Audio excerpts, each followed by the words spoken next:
Hello everyone, Assalamu alaikum. Welcome back to Radiology Vibes. This is Dr. Imsha Sadiq here. So today we are gonna discuss about endometrium और endometrium की sonographical features हम पढ़ेंगे कि आपको ultrasound पे किस तरह से नज़र आएगी और क्या क्या फाइंडिंग्स आपने पेशेंट में इवेलुएट करनी होती हैं।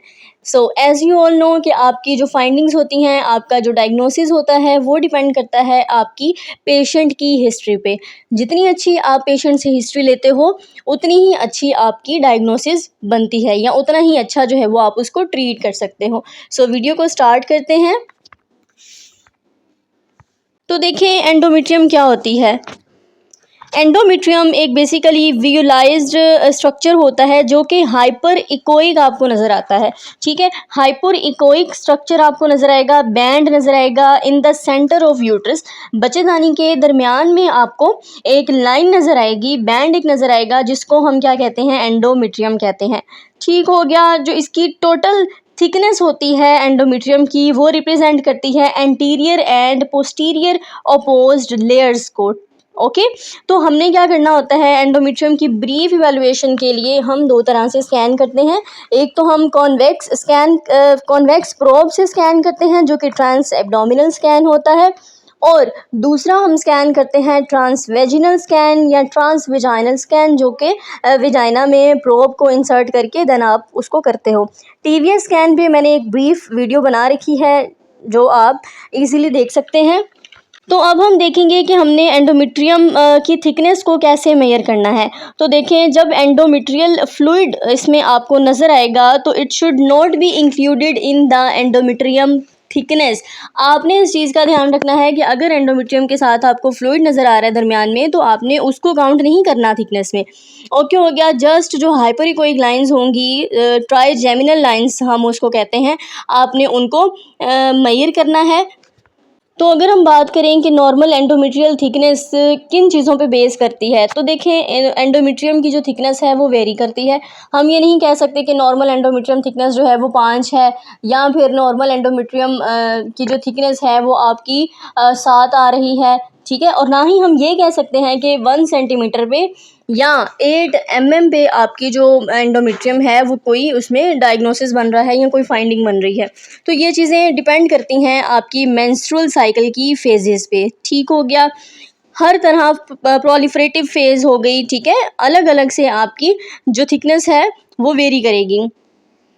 तो अगर हम एंडोमेट्रियम की थिकनेस की बात करें प्रोलिफरेटिव फेज़ में, तो प्रोलिफरेटिव फेज़ में आएगी 4 to 6 mm, सिक्रेटरी फेज़ में आएगी 7 to 14 mm।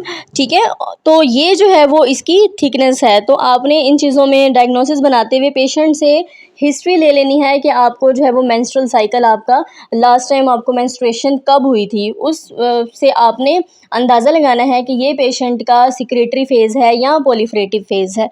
ओके, तो अगर हम इस वीडियो की बात करें तो इसमें जो है वो I got this video from one of my students और one of my friend as well. तो इसमें जो है वो थोड़ा प्रोब का की पोजीशन का डिफरेंस था। प्रोब थोड़ा सा अलग पकड़ा हुआ है, उल्टा पकड़ा हुआ है। सो आपने इस चीज़ को इग्नोर करना है। बेसिकली द यूट्रस का जो स्ट्रक्चर है वो इसी तरह से आपको नज़र आ रहा होता है। तो इसको आपने जो है वो मिस अंडरस्टैंड नहीं करना।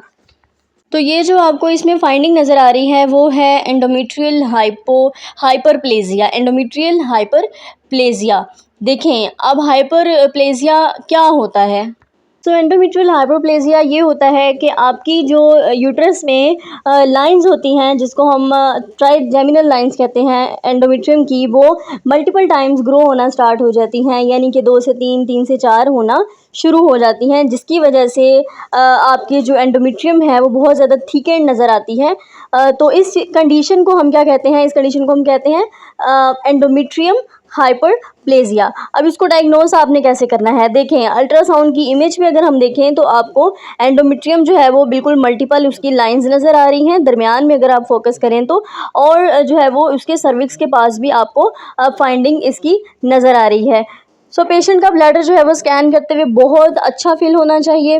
पेशेंट प्रिपरेशन पे और पेशेंट की सिम्टम्स पे आपने फोकस करना है। अगर पेशेंट के सिम्टम्स की बात करें तो पेशेंट को इरेगुलर ब्लीडिंग होगी, इरेगुलर एक्सेसिव ब्लीडिंग भी हो सकती है और कम ब्लीडिंग भी हो सकती है।